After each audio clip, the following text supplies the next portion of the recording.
it's officially the first week in March 2026, and I've decided today, even though my garden beds aren't completely ready, it is time to start planting my little seeds and seedlings so that when the garden's ready in about a month or so, that I can take everything out and plant.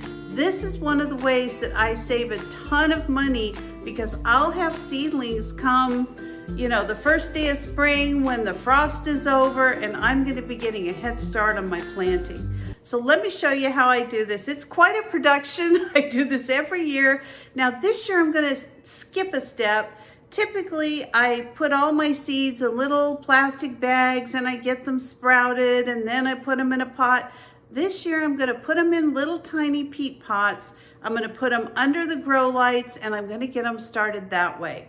So today we're going to start with some things like rhubarb, artichoke, peppers, and we're also going to start with our flowers because all those are going to take a little bit longer to get started. My dahlias, all those go from seed. So let me show you what I have planned. All right, so I have a huge bag of seed starting mix over here. And so what I'm going to do is just put a little bit of the seed starting mix in each one of my little containers. So there's a lot of ways to do this. I just find that it's really easier if I just bring my pots over and fill them up and then put them back in my tray. So this year I want to be a little bit more strategic about dealing with these ground squirrels that I have been fighting all last summer, and they did a number on my garden. So this year I'm experimenting. I'm going to be doing some carrots in these egg cartons that I've saved. I'm going to do the actual carrots growing out of the bottoms, and when I get all these started about an inch or two, I'm actually going to put them out in my garden. I'm going to actually cover the tops of my bed with some chicken wire. I'm going to do the same thing for all of my root vegetables this year. I do not want them getting into any of my root vegetables. Now I do have some bird netting I'm trying for the tomato plants. I have all kinds of different things. So you're going to see a lot of changes taking place in my garden this year in hopes that I can combat those stupid squirrels. I'm so fed up with them. And the problem is I hate to admit it, but they're kind of intelligent. So what can you do? So anyway, the way I do my little peat pots, I just use the little 2-inch peat pots and I fill them up with some good potting soil that is filled with fertilizer. This is a 10-8-6 mix. This is just for gardening. And so all I'm going to do is put some small little holes in the center. Now when I fill up my pots, I actually press the soil down. I want to make sure when these start to water that I don't lose half my soil.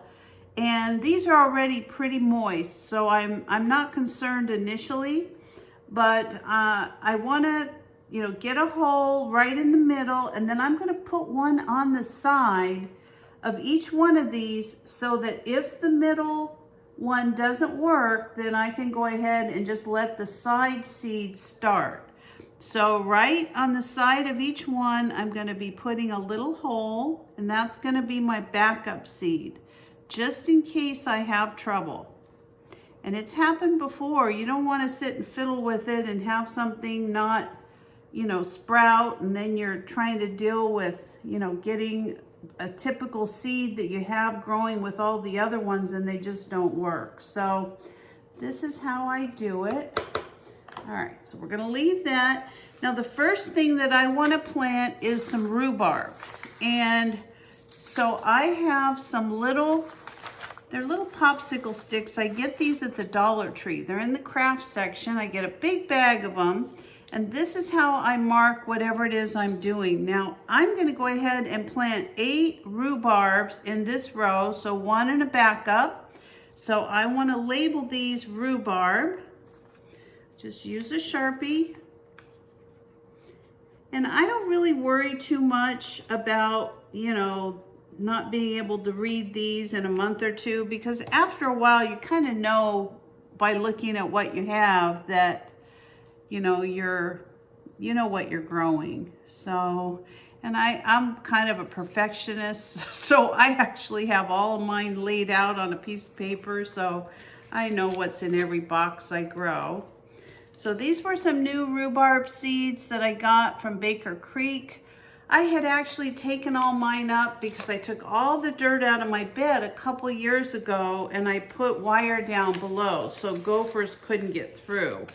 So I'm gonna go ahead and put my rhubarb in. I've got one and a backup.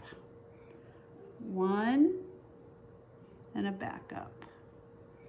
I'm just gonna put these in each one of these, and that way I'm gonna be ensured that I have some beautiful rhubarb. Now, once these take place, I love growing rhubarb. I love rhubarb in all kinds of recipes, but it's just such a hardy plant, and really in the end of summer, it dies down, so the roots are in the soil. You don't have to water them or anything.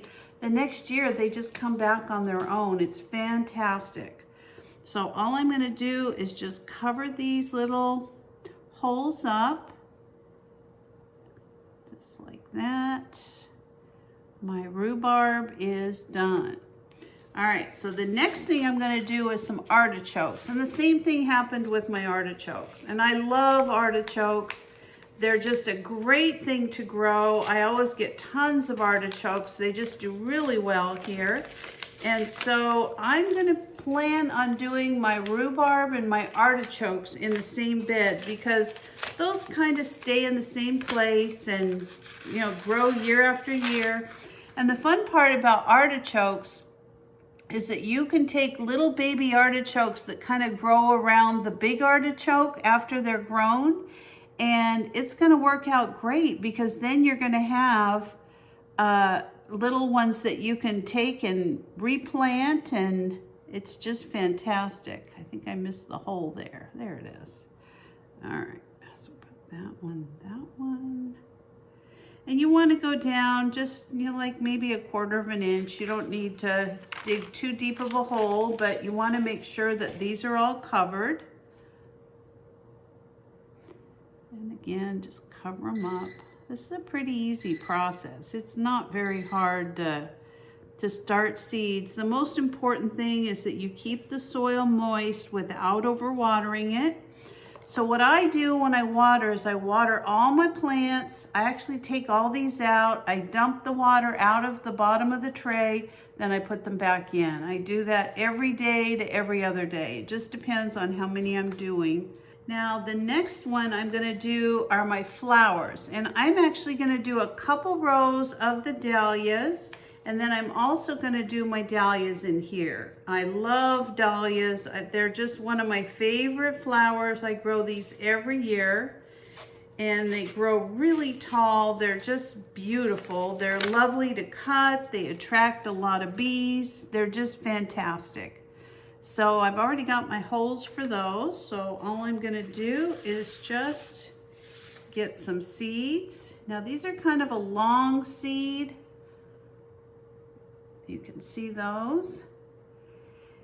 And if you go to any grocery store, any Lowe's, any Home Depot right now, you'll see a box of dahlias, several different varieties over by where you walk in, and they usually cost about, I would say, somewhere around $9.98, $10. I just saw a bunch of them today when I went to the grocery store. I mean, for one bulb. It's ridiculous. When you can plant, these grow like weeds. I mean, once you get, the little sprouts come up, it's hard to kill these. They're really, really hardy. So, a bag of seeds that you'll get for $3 or $4 and get tons and tons of plants out of them.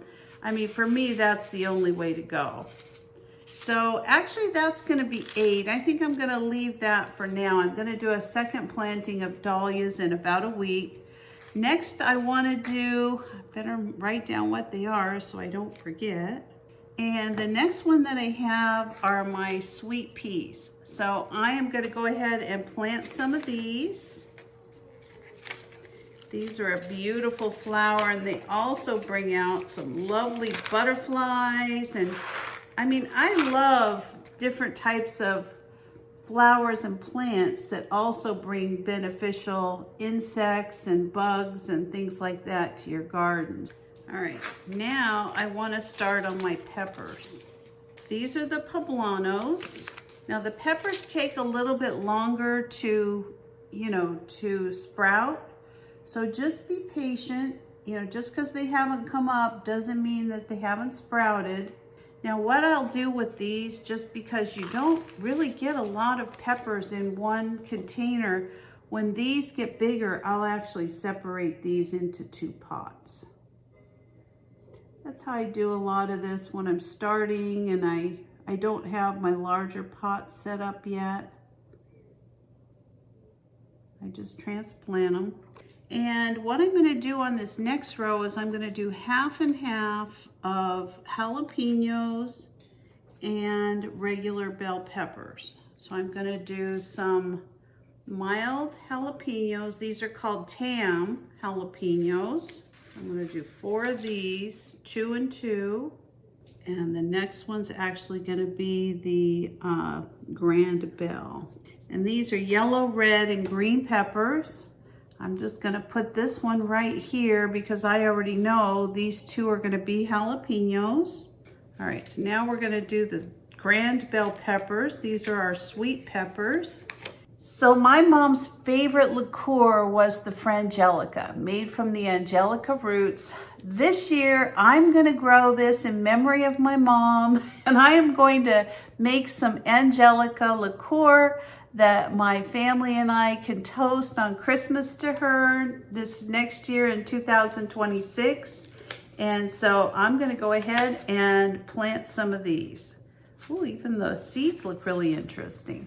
Now I have to check on these and make sure that these aren't really an invasive root. Sometimes in the past, I've planted things like horseradish, and oh my gosh, no matter what you do, you can't get rid of it. I love horseradish, but I don't want a whole bed of it. So I will check if this is invasive as far as the roots. I'll probably plant it in a pot and then put the pot in the dirt in my garden. So that's kind of what I'm thinking at this point. All right, and then I'm gonna start putting in my Persian carpet zinnias. So these were a free seed that I got from Baker Creek. Thank you very much.